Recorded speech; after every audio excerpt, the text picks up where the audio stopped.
We are here today to learn a little bit about fuel additives.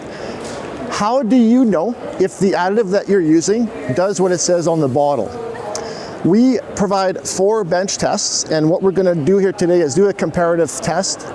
The 4 things that we're testing is for carbon detergency, burn efficiency, burn residue, and water and moisture. And the reason why you want these 4 functions out of an additive, without relying on what it says on the label, you want to see it with your own eyes if the product that you've used in the past actually does what it says on the bottle.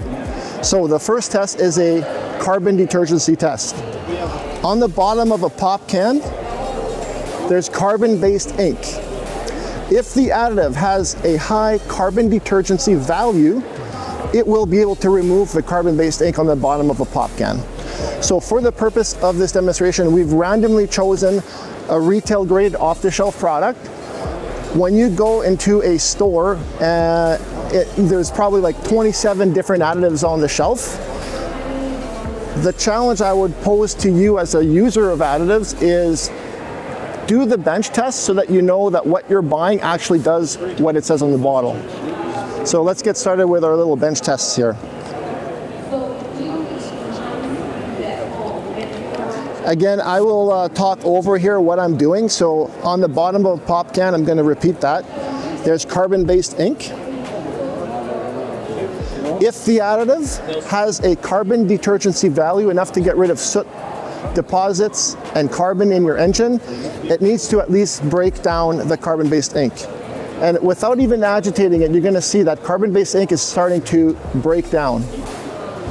So what it's doing, the Xp3 is attacking the carbon molecules, breaking it down to 5 micron or less, to the point where after it's done breaking it down, it won't even be visible to a human eye.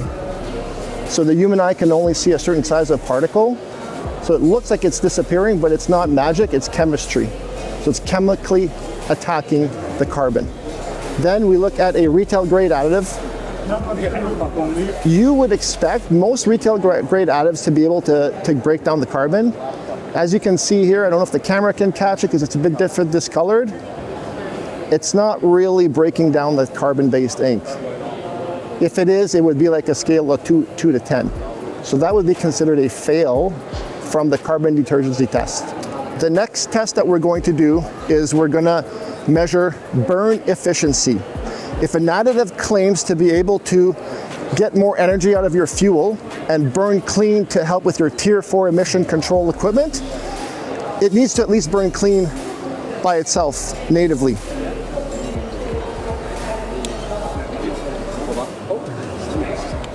So this is the Xp3 diesel. You can see the flame is very, very light. That would be considered a clean burning aspect of an additive.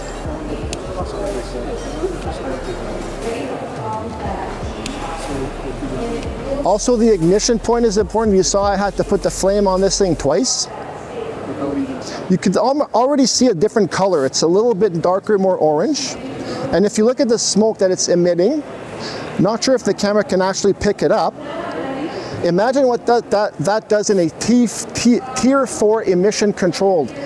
You're going to have your diesel particulate filter clog up faster, and you're going to have regen cycles cycle more. So your DEF consumption goes up by adding something in your fuel that's supposed to be more efficient, and your diesel particulate filter will clog up sooner.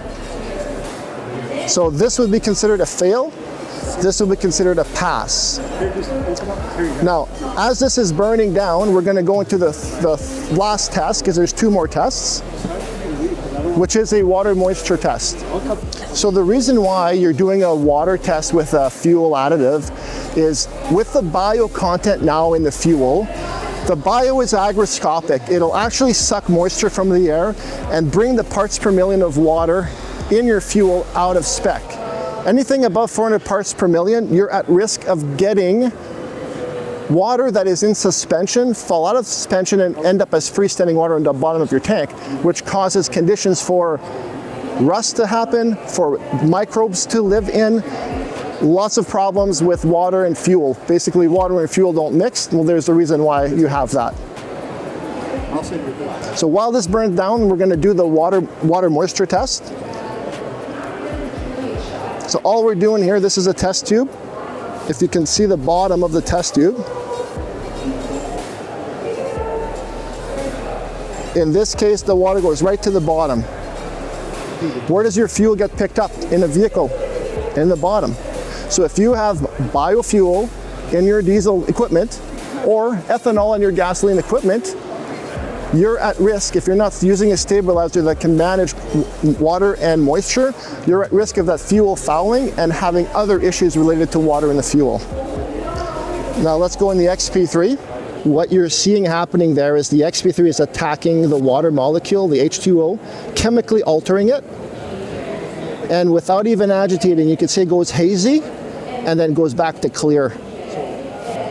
So I'm hoping the camera can capture that, because that's a very important aspect of determining if any additive has the ability to stabilize fuel, keep the fuel consistent across the entire tank for storage and even for long-term usability. The last test that we're almost done, the last test is a burn residue test. What does the additive leave behind after it's burnt down?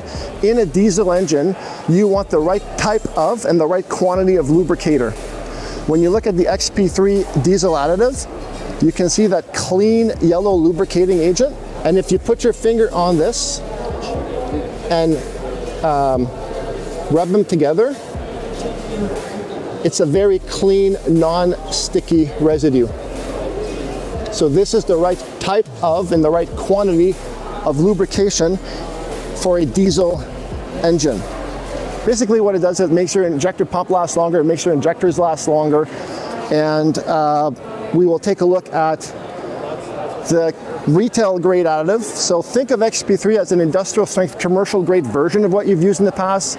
Another thing I encourage users to do, pull the MSD sheet on the additive that you're using. If the majority of the MSD sheet shows middle grade distillate fuel or naphtha or any other fuel, they're using it as filler, and the active ingredients are usually the smallest percentage. So double check your MSD sheets with the product that you've used in the past, compare it to Xp3. But here what we're seeing is, you can see how much darker this residue is after the burn down. And then if I put my finger on it, you see the molasses type of residue on it. So this is not a good thing. Even the can sticks to my finger. So imagine what that can do for injectors. It can lead to injector stiction. Not good. For more information about the Xp3 industrial grade fuel additive, you can go to xp3canada.com or you can go to video.xp3.ca. It'll give you a series of videos that will start off with very basic information and then go into more detail for those who want to go down the rabbit hole. And in closing, just have comfort that this product is an industrial grade product sold around the world for over 35 years, mainly used by industry, but in Canada it's available through select dealers and distributors and channels, similar to Shorty generators. So you can get your Xp3 product at Shorty generators in Regina.